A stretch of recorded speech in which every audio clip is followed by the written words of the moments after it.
This is chapter 6.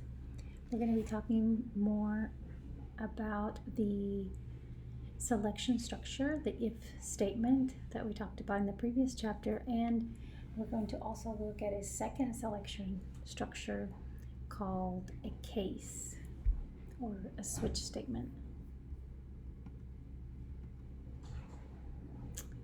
So the objectives for this chapter are looking at nested selection structures. We'll look at the pseudocode and the flowchart. We'll look at how to code it in C++. We'll look at different logic errors that arise from using selection structures. These will be actual logic errors that you'll probably see in your code that you'll have to test for. And then we'll look at multiple alternative selection structures in both the pseudocode and flowchart.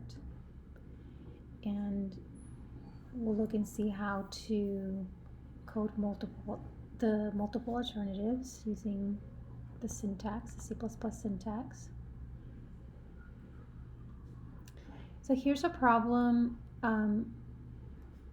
So this manager wants a program that determines voter eligibility and displays one of the three messages.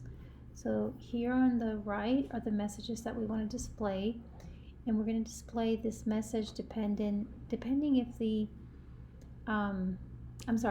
here's the message on the left, and this is the criteria. So we're going to display you're too young to vote if the person's younger than 18. You can vote if the person is at least 18 years old and is registered to vote. And we want to display you must register before you can vote if they're at least 18 but are not registered. So here's a flow chart. We get the person's age, and the first thing we would find out is if the person is even old enough to vote. So if the age is greater than or equal to 18, got to include the 18, then they can vote and we'll go this direction. But if they're not, if they're younger than 18, then we're just going to display that they're too young and the program's going to stop. Now, if they are eligible to vote, then we're going to check to see if they're registered. So this is what we call the nested condition. So this condition here is nested within this one. So this is a nested condition. So if this is true, we'll check to see if they're registered. If that's true, then they can vote. If it's false, they cannot. We need to tell them to register, and then we stop. Here's another way that we can do it. We'll check to see if the age is less than 18. If the age is less than 18, if this is true, they're too young to vote. But if it's false, then we're going to have a nested loop on the left-hand side, and we'll ask if they're registered. And depending if they're registered, we'll give them messages, and then we stop. Same thing, except we're just asking, we're asking the question a little bit different. Here we say, are they greater than or equal to 18? And here we're saying, are they less than 18? And really there's either one is a good solution, and this is where everybody's program is going to look a little bit different. It just depends how you think, it depends how you see it. When I look at this program, the first thing I want to say, okay, if they're less than 18, then I'm going to give them a message. And so I would use this method here. I would check to see if they're less than 18 versus greater than. But that's just the way my brain thinks about it. So to code our nested selection structures, we're going to use the if and else statements. We got to have both. And The nested selection structures can be placed in either if or else statement blocks, and correct tabbing, so indentation makes it easier to read. We're going to indent every time that you nest a selection, we will indent. So let's stop here for a second and let's code this example. So I need an integer for the age, and I'm going to initialize it to 0, and then I need a character to ask if they have registered or not.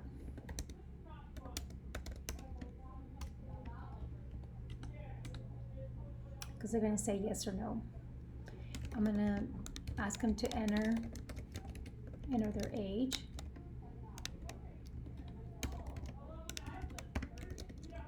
Okay, so this variable has to match this variable, same capitalization, has to be lowercase, CN is greater than, I have a semicolon at the end. So I can also ask at this point, I'm going to ask if they're registered, well, no. So I'm just going to ask for their age first. I'm not going to ask if they're registered, because if they're less than 18, there's no need to ask if they're registered, right? So let's start with our condition. If age is less than 18, then see out too young to vote. And I don't remember the exact words that they wanted, the exact words that they wanted us to use. This works. Now I'm going to put an else here. So if they're not less than 18, then they have to be greater than or equal 18. So I don't need to make another check. I don't have to check to see if what their age is. What I have to check now is I have to check if they're registered to vote or not. Are you registered to vote? Y or N?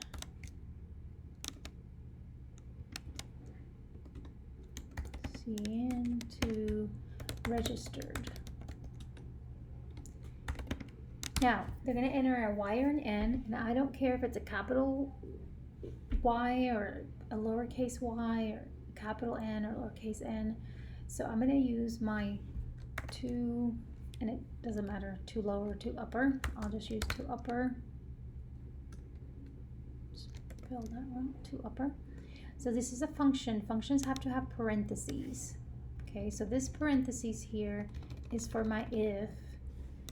This parentheses here is for my function, to upper. Inside there, I'm going to put the variable registered. Remember, it converts it to an uppercase letter and it puts it in a temp variable. So it doesn't alter this right here. Doesn't change it. I'm going to compare it. So to compare, I use two equal signs, and I'm going to compare it to a capital letter because I have changed it to an uppercase letter. All right, now if it's equal to yes, then what am I going to do? So they're 18 or older, registered to vote. So I'm going to just say you can vote. You can vote. Oops. Else, now I'm just going to say if this is not a Y, then it just means no. So they could have entered an X or a P, and I'm not going to check for that. I'm just going to say else, see out. You need to register before you can vote, period. Okay. Now notice when I take out the quote, how this is blue. So it thinks that I'm using this variable. Actually, it's not using this variable. It's actually a keyword because it's blue. So anything in blue here is a keyword. So this must be a keyword. I don't know what keyword that is. I don't know what register is used for. But but it is. But as soon as I put my quote, then it says, okay, you just want a string, and I'm just gonna output the word and those letters that you give me. So let's take a look at the nested. So you have a if. I don't need the open and close curly braces here because I just have one statement. This else belongs to this if. This else will end here. So I'm going to put end if. And then I have another if statement. This if statement, you have one statement, so I don't need the curly braces. But this if statement ends, my fingers are in the wrong key, ends right there. So notice my indentations, it just makes everything a bit more, it makes it easier to read. So I'm going to run it, and I have an error. Oh, so here I need to put a space. So when I actually clean out the memory location for a char, I have to put a space in between my single quotes or the apostrophes. Anyway, so I'm going to say 16, too young to vote. So notice when you test the program, you need to test all options. So I'm going to put 16. I'm going to put something that's greater than 16. So I'm going to put exactly 18. I want to make sure exactly 18 works and greater than 18 works. So 18 works. It says I'm able to vote, and then it's going to ask me if I can, if I'm registered. So I'm going to say sure, I'm registered. Let's put lowercase, okay? So we can test the two upper. And it says you can vote. We'll run it again. Let's put 18 and no. And it says you need to register before you can vote. Perfect. Let's put something greater than 18 and a yes. It says you can vote. Awesome. Greater than 18 and a no. Awesome. Okay. You know, if you want, you can check for valid ages. So let's say we put like a -10. It says you're too young to vote. If you wanted, you could check that this age is valid. So a valid age would be, and that would be another nested if statement. So you say if the age is greater than or equal to 0, we'll just say greater than 0, and age is less than, and so what would be a valid age? Well, let's just say that, you know, most people live definitely to be 100. Some can live above 100, but probably not more than 100, and we'll just say 110, okay? I'm just going to choose that number. And or if you want, you could just say if it's greater than 0. That way you don't get any negative numbers. Now if we want this to happen, so if it's greater than 0, then I want to do all this. I want to check all this stuff here.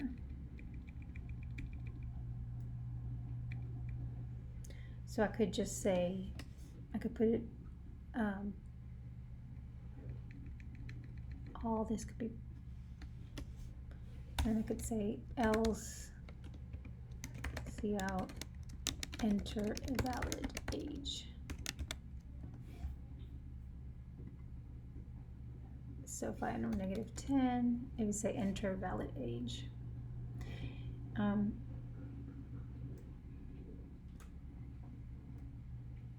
So I would definitely need to indent all this a little bit more to make it a little bit better.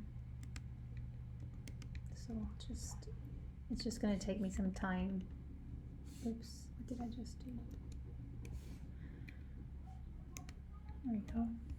Tab, tab, tab, tab.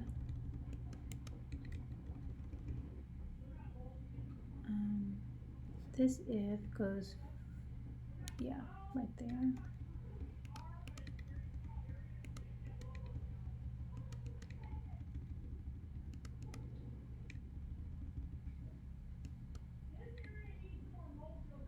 And this is the if, this is the else, and then I have end if here.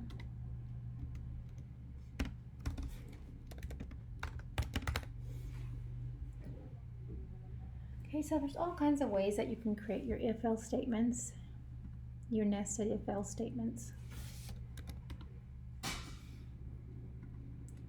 So let's put 18. I'm registered to vote. You can vote. So when you test your program, you have to test all of these different options to make sure that everything works, that you don't have any logic errors. And so that's what we're going to look at now. We're going to look at some possible logic errors that we can encounter. So there are 4 common logic errors. Using a compound condition rather than a nested selection structure, reversing the outer and the nested decisions, using an unnecessary nested selection structure, and including an unnecessary comparison in a condition.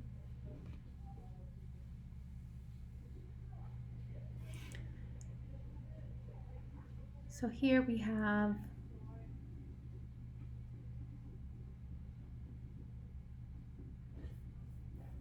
a daily fee if it's a luxury car and the person is a club member, then we add 20 to the daily fee. But if they're not a club member, then they're going to pay a little bit more.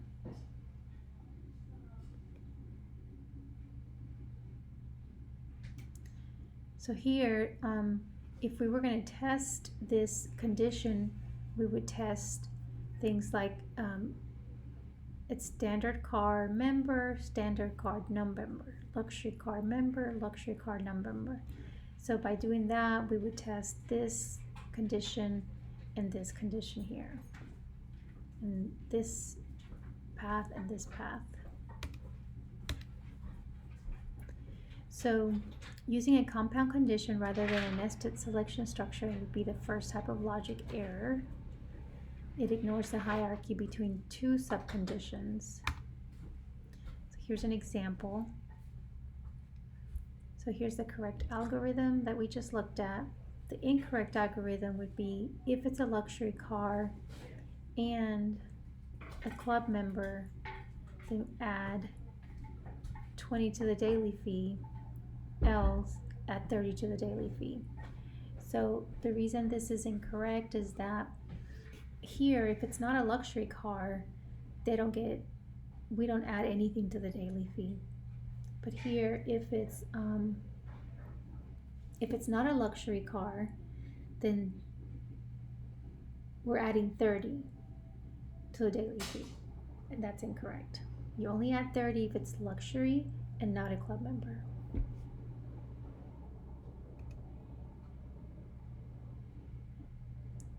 Okay.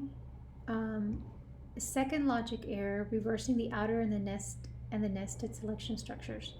So instead of saying if luxury car, you would first find out if they're a club member. That's incorrect, because first you want to find out if it's a luxury car, because if it's not, they only pay $55. Only if it's a luxury car do we add a fee. So putting this as club member here and this is luxury car would cause a logic error. It would work, but it would give you invalid fee. The third logic error would be using an unnecessary nested selection structure, and often will produce the correct result, but it's going to be inefficient. So here was our correct algorithm. This stays the same and this stays the same. If club member, you add 20, else. So here we're going to check if non-member. Well, there's no reason to check if non-member. If it's a club member, if it's not a club member, it automatically goes here. So this condition here is not necessary. It doesn't cause any problems as far as invalid output or anything of the nature, but it does not give us, but it's just inefficient. Okay, so not necessary to check here. The fourth logic error is an unnecessary comparison. So when it's unnecessary, it means that, again, it's just going to be inefficient. And this is where you have people look at your code and do code reviews, and they would tell you something like, oh, that's an unnecessary comparison. There's a little bit of inefficiency here. Little bits of inefficiency, little bits here and there, and become a lot of bits, and a lot of bits make a program run slower. So again, actually this is a little bit of a different example. So let's take a look at the correct algorithm. If the quantity is less than or equal to 0, price equals 0. So that makes sense. If you don't buy anything, or if you buy 0 items, your price is 0. Else, if the quantity is less than 100, so now we know quantity has to be greater than 0, because if it's less than 0, it's going to exit. But if it's less than 100, and of course we already know it's greater than 0, then price is $9.50. Anything greater or equal to 100, the price is going to be $7.75. So here they check the same thing. Is it less than or equal to 0? That's exactly the same, nothing different there. Then we have an else. Then we say if quantity, and they left the comparison there. This should say if quantity is less than or equal to 0 and quantity is less than 100, then the price equals $9.50. Well, we already know that quantity is less than or equal to 100, so we don't need this right here. That's not needed, okay? Because we checked for it right there. So those are some logic errors that you could encounter. So the next that we're going to look at is multiple or alternative selection structures.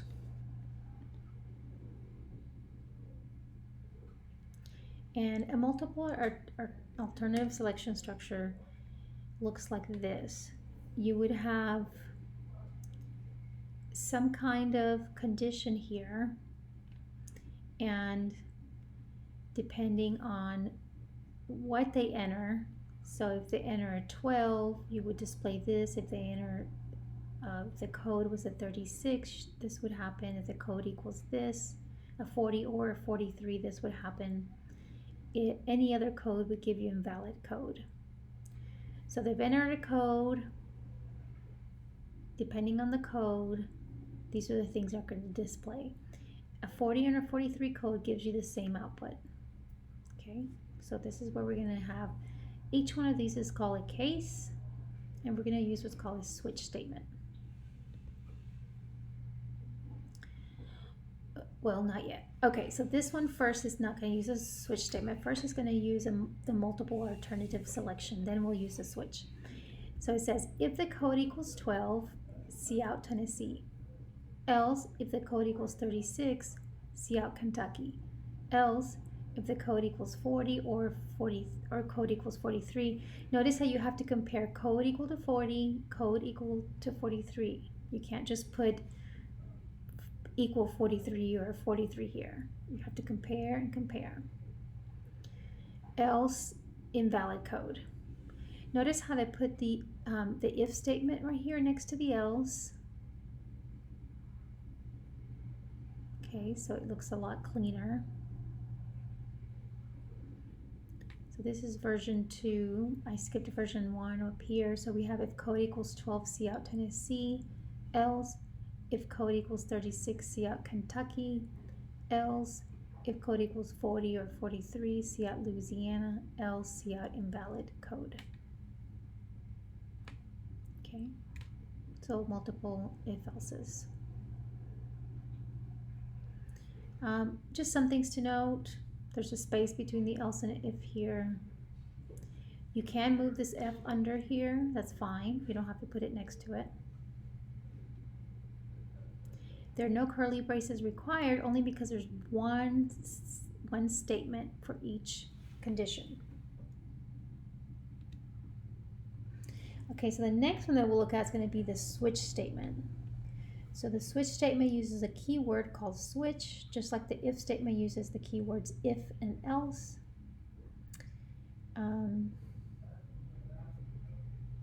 Let's take a look at it before we read all these words, because it'll make a little bit more sense. Okay, so this is what the switch looks like. We have lowercase switch, open curly brace, all the way down here you have your end switch, your closed curly brace. Here you're going to have a case for each option, and then you'll have a default. The default is that last thing, like, okay, if it's not this, and if it's not this, and if it's not this, then do this. Typically it could be an error, like, you know, it didn't match anything that I expected, so this sometimes is an error. For example, we have switch codes, so the codes were, remember, 12, 36, 40, 43. So what the program is doing is going to compare to see if this is equal to that. So it says, is code equal to 12? Yes. Do this. What the break does is, if this is true and it's Coutts Tennessee, the break will kick you out of the switch, take you out of the switch, down here to the next statement. If you don't put a break, then what it does is it falls through to the next condition, to the next statement. So you got to have a break for each one. Otherwise, if I don't put a break here, it will go here to Coutts, Kentucky. And we'll type this up so you can see it. So we have, if the code equals 36, Coutts, Kentucky, exit. If the code equals 40, it doesn't do anything. It doesn't have a break. So it goes to case here. It says it's Coutts, Louisiana, and it breaks. So for 40 and 43, it will Coutts, Louisiana. If it's none of these, then it will go to the default and Coutts, invalid code.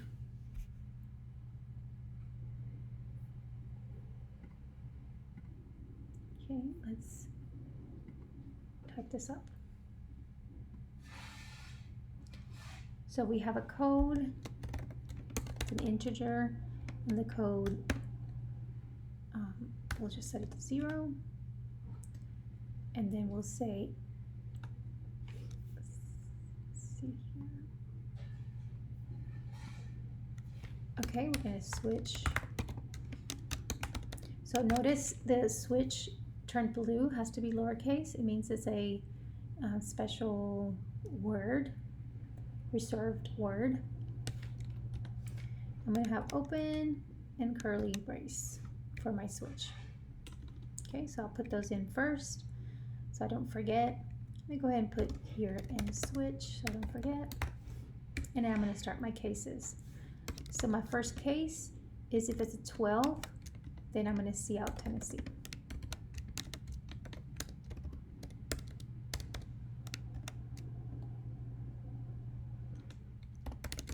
Break.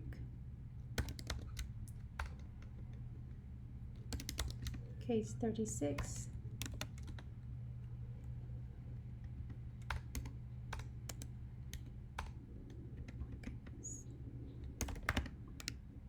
Coutts, Kentucky.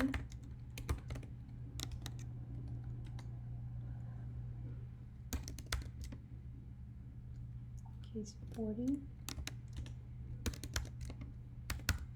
I forgot my break. I'll put the break in a second. Coutts, Louisiana. Okay, so I need a break here. I need a break here. Notice break is blue, so it's a keyword. And then case, actually, These are supposed to be there. See, automatically, it actually, I'm going to just put them where they're supposed to be. If I put them where they're supposed to be, automatically when I press enter, I don't have to worry about.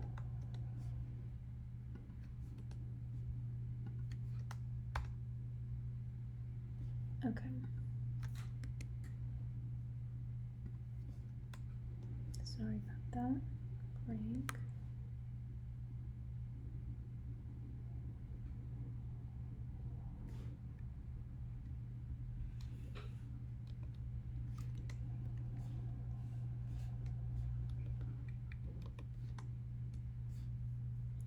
Okay, so this one also needs a break.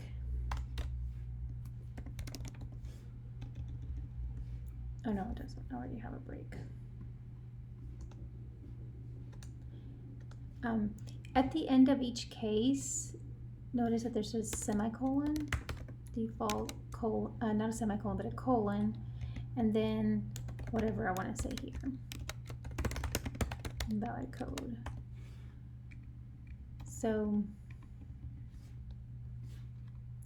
this should not be so hard. Okay. And that's the end.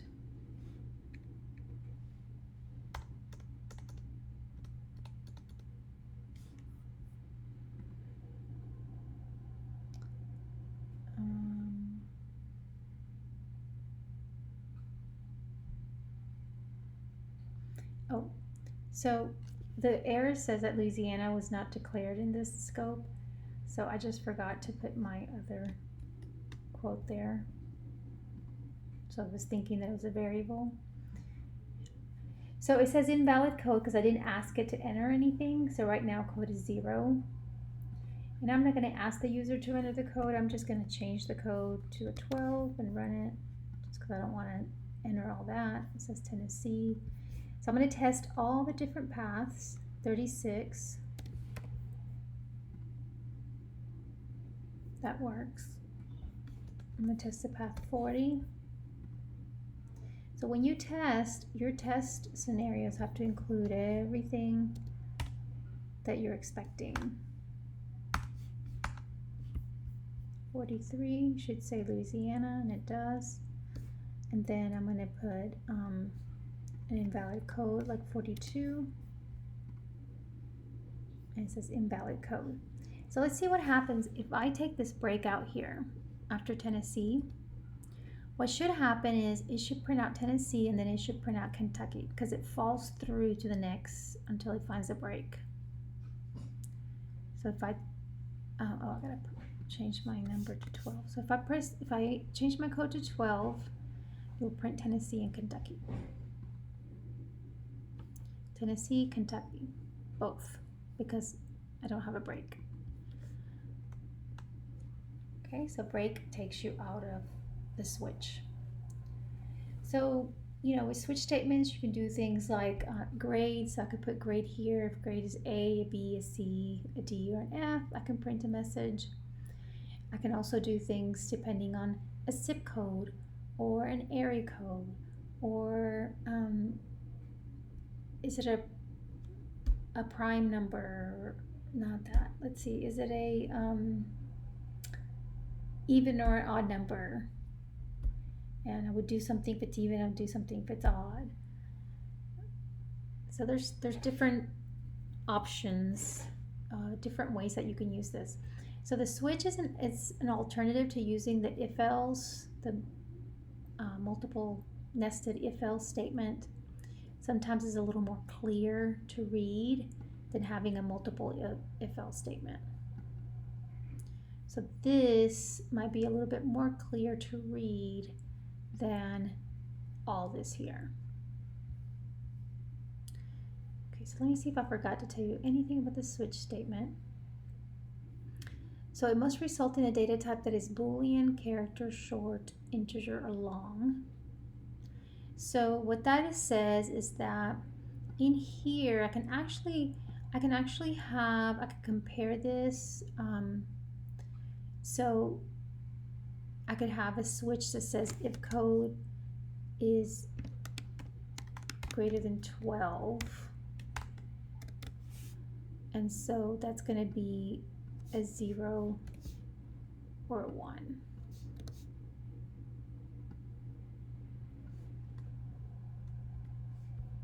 So false, true.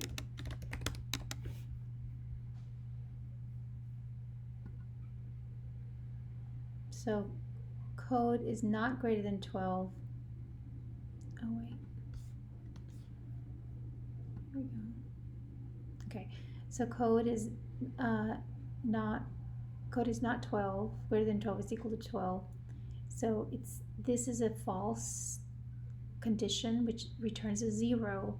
So it compares it to the 0 here. 13 compares it. This will give us a 1, so it goes to case 1 and it outputs true. So in here I can have a comparison that gives me true or false, or I can have an integer like I had earlier, just code, or I can have something like character grade, and grade is a char. So I could do that and then compare this to the letter A, the letter B, but notice that I have to put it in single quotes because I'm comparing character to character, okay? And then other data types are short, integer, and long. Okay, can't have double, can't have floats.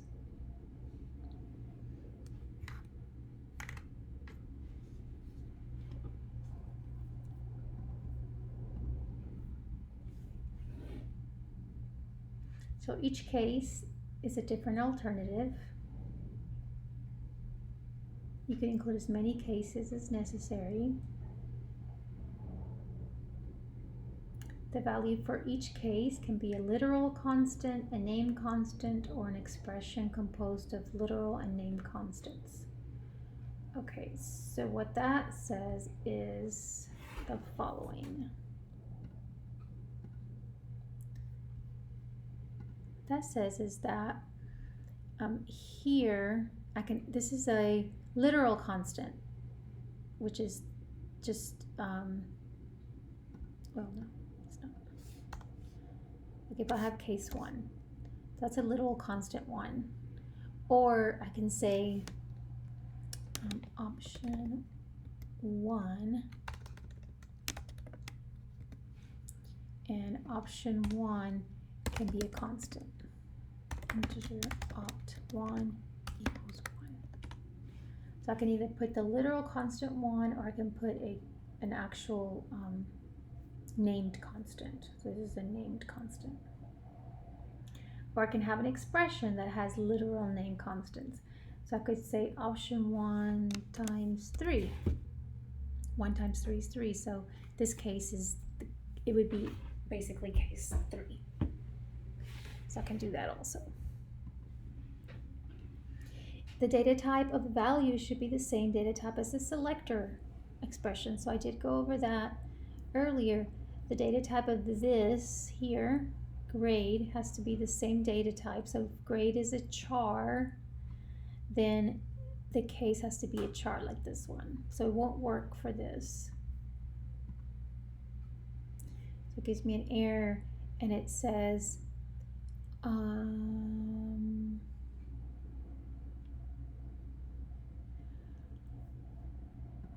let's just put a 3.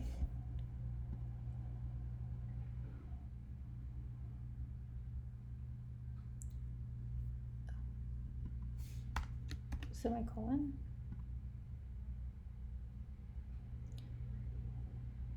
So grade is a char and it's comparing it to 3, and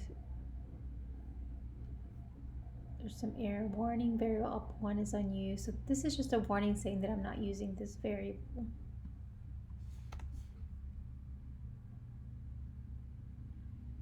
And this is a warning just saying that I'm not using this variable. So we'll take them out.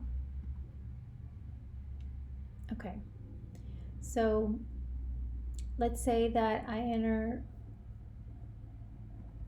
a grade of A. So it compares it to this. It's never going to be equal to 3 because that's invalid.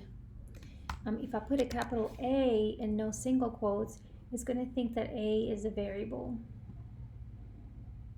And it says A was not declared. Well, A is not a variable. A is actually a character, so I got to put the little apostrophes right there. Okay, and it prints nothing because there's nothing to print here. Could print out great job, semicolon.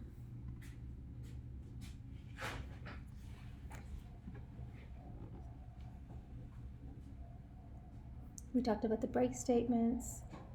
We talked about default and putting and switch the comment at the end of your switch statement. Okay, so that's the end of this chapter. So just talking about the switch statements, talking about the nested if statements, and you'll have to use both of these in your lab assignments.